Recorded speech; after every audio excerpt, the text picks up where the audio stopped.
हम जब अपने देश के स्वतंत्रता सेनानियों को याद करते हैं तो हमें उस काला पानी की याद भी आ जाती है जो अंग्रेज़ों की बर्बरता को बताने के लिए काफ़ी है। काला पानी एक ऐसी सज़ा होती थी जिसका ख्याल आने भर से उस वक्त के लोगों को रोंगटे खड़े हो जाते थे। हालांकि अब देश में सज़ा काला पानी का कोई अस्तित्व नहीं रह गया, फिर भी लोगों की इसके बारे में जानने की दिलचस्पी लगातार बनी होती है। तो आइए चलते हैं काला पानी और याद करते हैं वीर शहीदों को। अंग्रेजों के दमन चक्र के खिलाफ जब भारतीय स्वतंत्रता सेनानियों ने अपना विद्रोह तेज किया तो ब्रिटिश सरकार ने भी यातना देने के नए नए तरीके ईजाद किए। इसी में से एक काला पानी। इसके तहत उन्होंने सेलुलर नाम से जेल बनवाई जिसमें स्वतंत्रता सेनानियों को कैदी बनाकर रखा जाता था।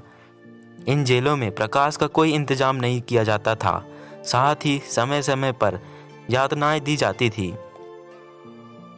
इन जेलों में भारतीय कैदियों के साथ बहुत बुरा बर्ताव होता था। उन्हें गंदे बर्तन में खाना दिया जाता था।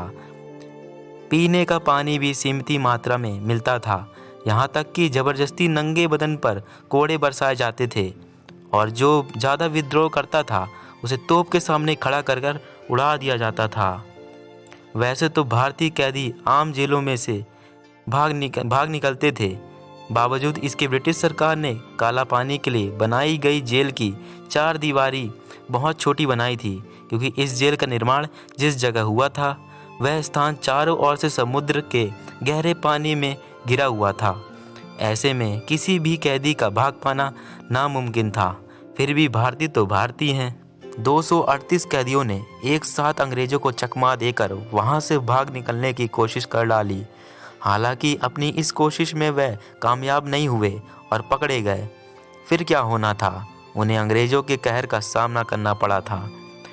कहा तो यह भी जाता है कि पकड़े जाने के बाद अंग्रेजों की यातना के डर से इनमें से एक कैदी ने आत्महत्या कर ली थी, जिससे नाराज होकर जेल अधीक्षक वॉकर ने 47 लोगों को फांसी पर लटकाने का आदेश दे दिया था। बावजूद इसके हमारे स्वतंत्रता सेनानी भारत माता की जय बोलने से कभी पीछे नहीं हटे। जानकारी के अनुसार काला पानी इस जेल का प्रयोग अंग्रेज सिर्फ भारतीय कैदियों के लिए नहीं करते थे। यहाँ वर्मा और दूसरी जगहों से भी सेनानियों को कैद करके लाया जाता था। ब्रिटिश अधिकारियों के लिए यह जगह पसंदीदा थी क्योंकि यह द्वीप एकांत और दूर था। इस कारण आसानी से कोई आ नहीं सकता था और ना ही जा सकता था। अंग्रेज यहाँ कैदियों को लाकर उनसे विभिन्न तरह के काम भी करवाते थे।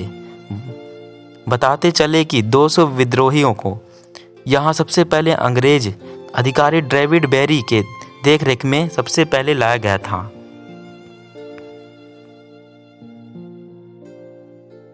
अंग्रेज अधिकारियों का अत्याचार बढ़ता जा रहा था। उन्होंने स्वतंत्रता सेनानियों पर यातना का सिलसिला बढ़ा दिया था। उनकी क्रूरता इतनी ज़्यादा बढ़ चुकी थी कि अब बर्दाश्त से बाहर था। लेकिन सवाल यह था कि आखिर किया क्या जाए।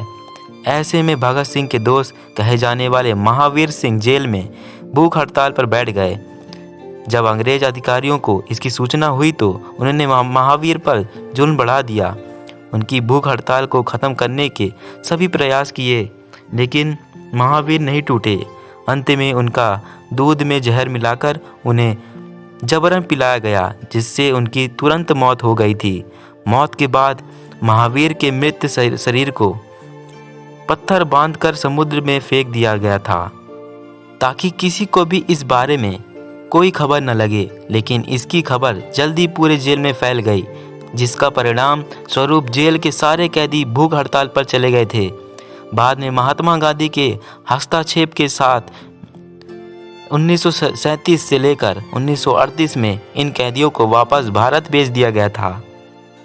भारतीय स्वतंत्रता आंदोलन को पूरी तरह से नाकाम करने के इरादे से अंग्रेजों ने काला पानी के लिए खास किस्म की यह जेल तैयार करवाई थी।